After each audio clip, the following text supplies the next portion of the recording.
Hello all, welcome back to my channel.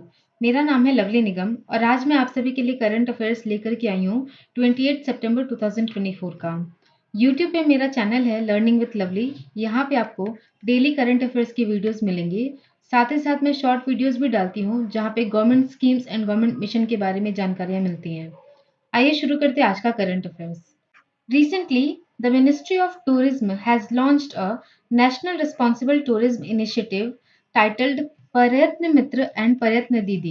This initiative initially applicable for how many tourist destination? तो प्रयत्न मित्र and प्रयत्न दीदी ये किसने लॉन्च किया है? मिनिस्ट्री ऑफ टूरिज्म ने। और ये 27 सितंबर वर्ल्ड टूरिज्म डे के दिन लॉन्च किया गया है। प्रयत्न मित्र और प्रयत्न दीदी कौन है?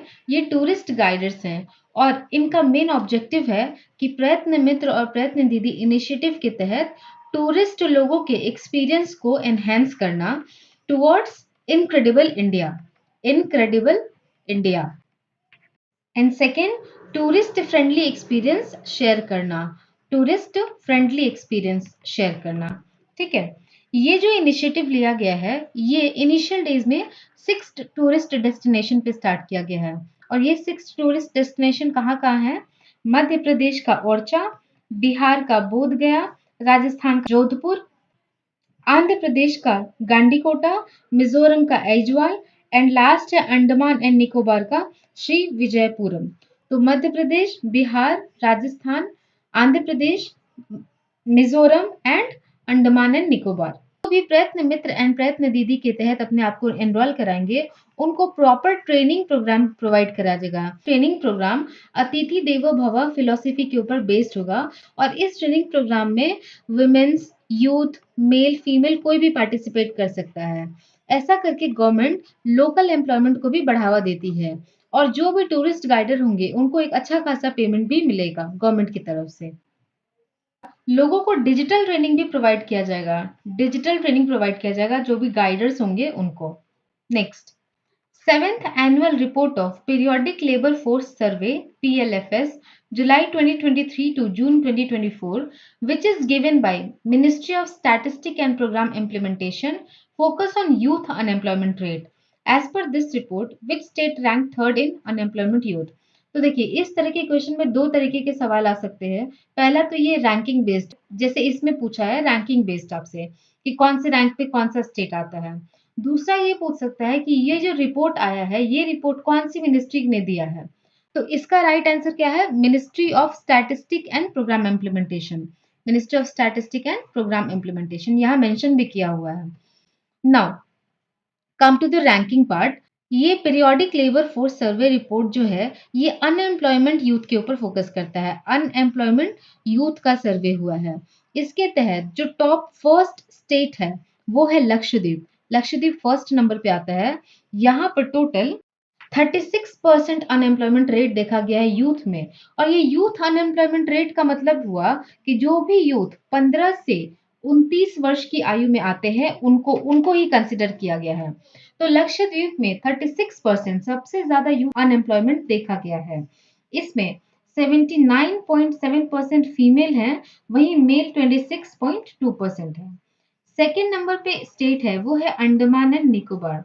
अंडमान एंड निकोबार में 33% यूथ अनएम्प्लॉयमेंट है, जिसमें मेल है 24% एंड फीमेल है 50%।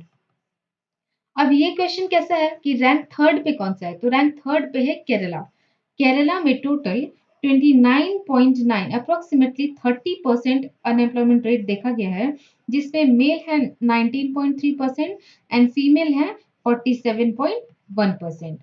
नॉर्थ ईस्टर्न स्टेट में सबसे ज्यादा अनएम्प्लॉयमेंट है नागालैंड में। ये नॉर्थ ईस्टर्न स्टेट में सबसे ज्यादा, यहाँ 27% अनएम्प्लॉयमेंट रेट है इन यूथ।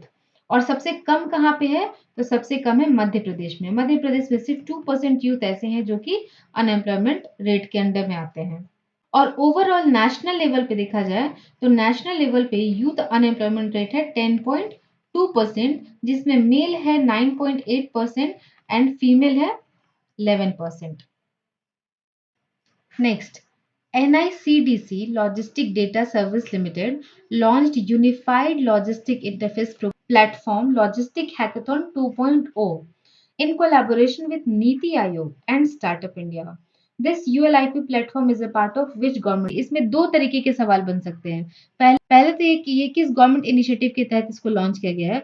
दूसरा सवाल ये बन सकता है कि NLDSL ने किसके साथ मिल करके लॉजिस्टिक हैकाथन 2.0 को लॉन्च किया है। तो इसका राइट आंसर है NITI Aayog and startup India. ये भी ध्यान रखिएगा। अभी तीसरा पार्ट इसका क्या आता है, ULIP। ULIP क्या है? ULIP का फर्स्ट एडिशन सबसे पहले प्राइम मिनिस्टर नरेंद्र मोदी ने 2022 में लॉन्च किया था और ये किसके लिए लॉन्च किया गया था? Logistic and supply chain sector के लिए। ठीक है, logistic and supply chain sector के लिए। इस प्लेटफॉर्म के तहत बहुत सारे एप्लीकेशंस डेवलप किए गए हैं ताकि लॉजिस्टिक एंड सप्लाई चेन को इम्प्रूव किया जा सके और टोटल एक डेटा के अकॉर्डिंग एक टोटल 118 एप्लीकेशन डेवलप किए गए हैं जिसमें 1800 से भी ज्यादा डेटा को कवर किया गया है। ठीक है, प्लेटफॉर्म 2.0 लॉन्च हुआ है, ये न्यू दिल्ली में लॉन्च हुआ है और इसमें 1800 प्लस पार्टिसिपेंट ने पार्टिसिपेट किया था physically and virtually. ULIP unified logistic interface platform programme is a part of Pradhanmantri Gati शक्ति योजना। प्रधानमंत्री गति शक्ति योजना का ये पार्ट है। NLDSL company help in enhancing efficiency and transparency of the logistics sector। और ये कैसे improve किया जाता है? Through advanced technology and digitalization। ठीक है, डिजिटलाइजेशन के थ्रू।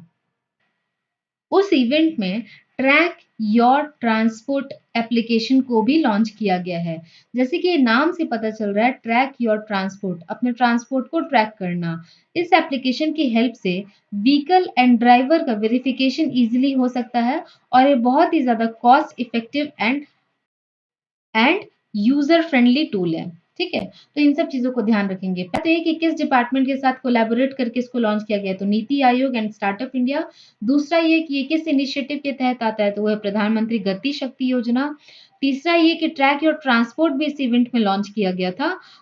चौथी बात ये कि इसका first initiative prime minister Narendra Modi ने 2022 में लॉन्च किया था for logistic and supply chain. तो इन सब सवालों को भी एग्जाम में आपके पूछ सकता है। Next, the Organization for Economic Cooperation and Development (OECD) has revised India's GDP forecast for financial year 2025. What is revised GDP rate? तो मेरे प्रीवियस वीडियोस में भी आप देखोगे कि अभी रिसेंटली मूडी ने भी जीडीपी रेट को रिवाइज किया है और OECD ने भी इंडिया के जीडीपी को रिवाइज किया है for financial year 25। As per new rate for financial year 25, GDP forecast is 6.7%। पहले कितना था? 6.6%। तो ये 10 बेसिस पॉइंट से इंक्रीज हुआ है। ठीक है, इसके अलावा OECD ने अपने इन्फ्लेशन रेट को भी रिवाइज किया है और इंडिया का इन्फ्लेशन रेट 20 बेसिस पॉइंट से इंक्रीज हुआ है और न्यू जो रिवाइज रेट आया है फॉर इन्फ्लेशन इज 4.5%। ये प्रिडिक्ट किया गया है। फॉर फाइनेंशियल ईयर 26 के लिए इन्फ्लेशन रेट इज 4.1%। OECD का हेडक्वार्टर है पेरिस में एंड ये 1961 में फॉर्म हुआ है। अभी रिसेंट न्यूज ये भी था कि एशियन डेवलपमेंट बैंक ने फाइनेंशियल ईयर 25 के लिए जीडीपी रेट दिया है और जीडीपी रेट फॉरकास्ट किया है और वो 7% है एंड फॉर फाइनेंशियल ईयर 26 के लिए जो रेट फॉरकास्ट किया गया है वो है 7.2%। एडीबी के प्रेसिडेंट हैं मसात्सुगु असाकावा एंड इसका हेडक्वार्टर है मनीला और इसमें टोटल 68 मेंबर्स हैं और ओईसीडी में कितने मेंबर्स है? टोटल 38 मेंबर्स हैं। जैसे कि नाम से पता चल रहा है कि इस ऑर्गेनाइजेशन के तहत ऐसी पॉलिसीज बनाई जाती हैं जो कि प्रॉस्पेरिटी, इक्वालिटी एंड डाइवर्सिटी को प्रमोट करती हैं।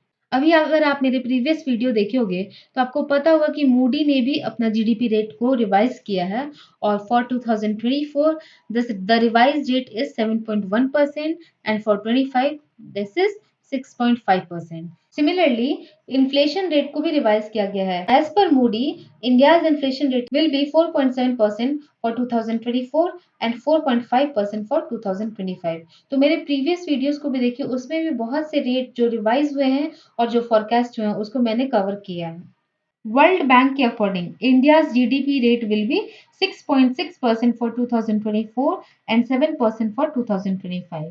वहीं इंटरनेशनल मॉनेटरी फंड IMF के according for 2024 growth rate will B 6.8% and for 25 this will be 7%.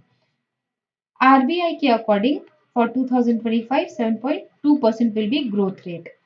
Next, which institution has been approved acquisition of Vastu Housing Finance Corporation by Naspers Ventures an investment holding company. Naspers Venture जो है वो investment holding company है and vastu housing corporation जो है ये एक loan based company है, ये डिफरेंट टाइप के लोन्स प्रोवाइड करते हैं. Competition Commission of India has approved acquisition of Vastu Housing Finance with Naspers Ventures. ये जो एक्विजिशन होगा इसमें वास्तु हाउसिंग के लेस देन 10% नेस्पर वेंचर एक्वायर करेगा ऑन डाइल्यूटेड बेसिस पे जो एक्विजिशन होता है इसमें एक्वायरर कंपनी जो है जो एक्वायर करता है उसका अर्निंग पर शेयर डिक्रीज हो जाता है. एक्विजिशन का मतलब ये हुआ कि ए कंपनी ने बी कंपनी को परचेज कर लिया.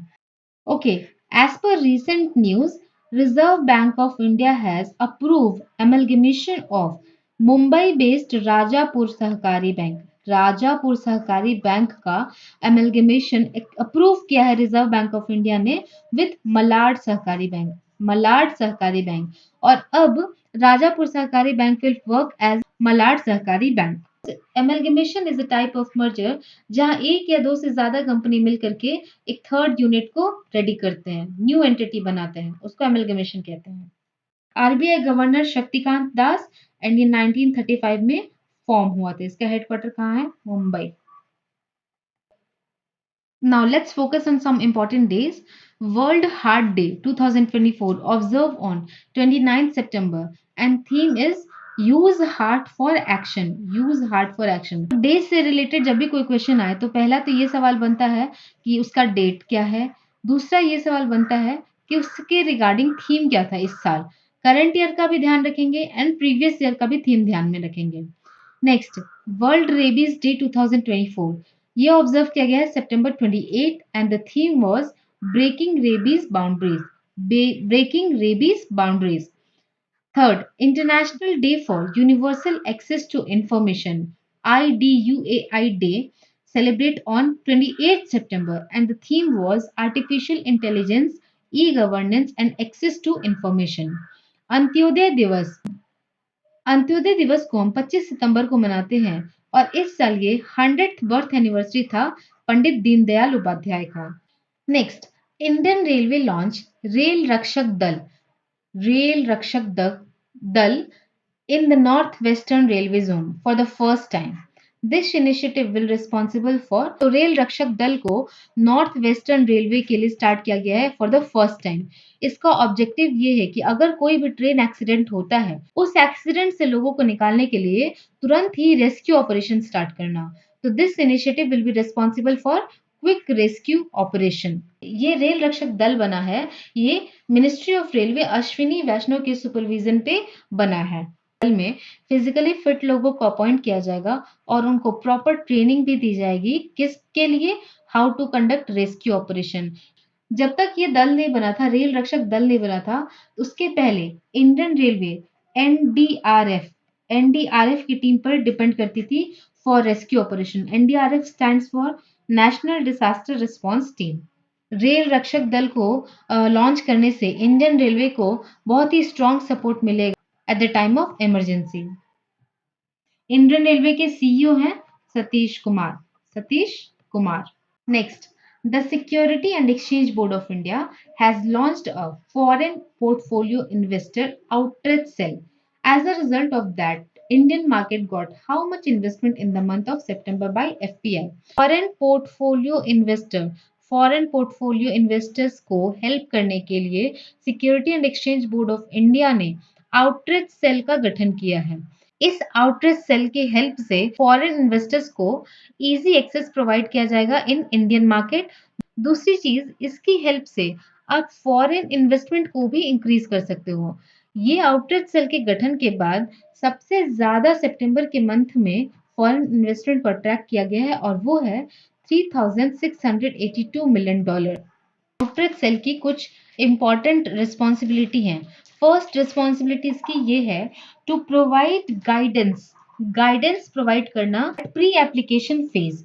सेकेंड इसका रिस्पॉन्सिबिलिटी ये है कि डॉक्यूमेंटेशन के टाइम पे एंड कॉम्प्लायंस प्रोसीजर के टाइम पे उनकी हेल्प करना, ताकि फॉरेन इन्वेस्टर्स को किसी भी तरीके का कोई दिक्कत ना हो। इंपॉर्टेंट रिस्पॉन्सिबिलिटी ये है कि अगर उनको किसी भी तरीके के डाउट्स आते हैं या क्वेरीज आते हैं तो उसको रिजॉल्व करके देना। मार्केट में इन्वेस्ट करने के लिए बहुत से प्रोसीजर्स को फॉलो करना पड़ता है, जिसमें बहुत सी परेशानियां फॉरेन इन्वेस्टर्स को आती हैं। इसी वजह से उनको इजी एक्सेस प्रोवाइड करने के लिए आउटलेट सेल का गठन किया गया है, जिसके कारण फॉरेन इन्वेस्टर बिना किसी हेजिटेशन के इंडियन मार्केट में इन्वेस्ट कर सके। और अभी सबसे ज्यादा इन्वेस्टमेंट देखने को मिला है इस आउटलेट सेल के गठन के बाद। ओके, तो आज के लिए इतना ही करंट अफेयर्स था मेरा। Thank you so much guys for watching my channel. अगर आपको मेरा वीडियो अच्छा लगा तो प्लीज मेरे वीडियो को लाइक कीजिए, शेयर कीजिए और मेरे चैनल को सब्सक्राइब कीजिए। मिलते हैं आप सभी को हमारे नेक्स्ट सेशन में। तब के लिए thank you so much guys and have a great day.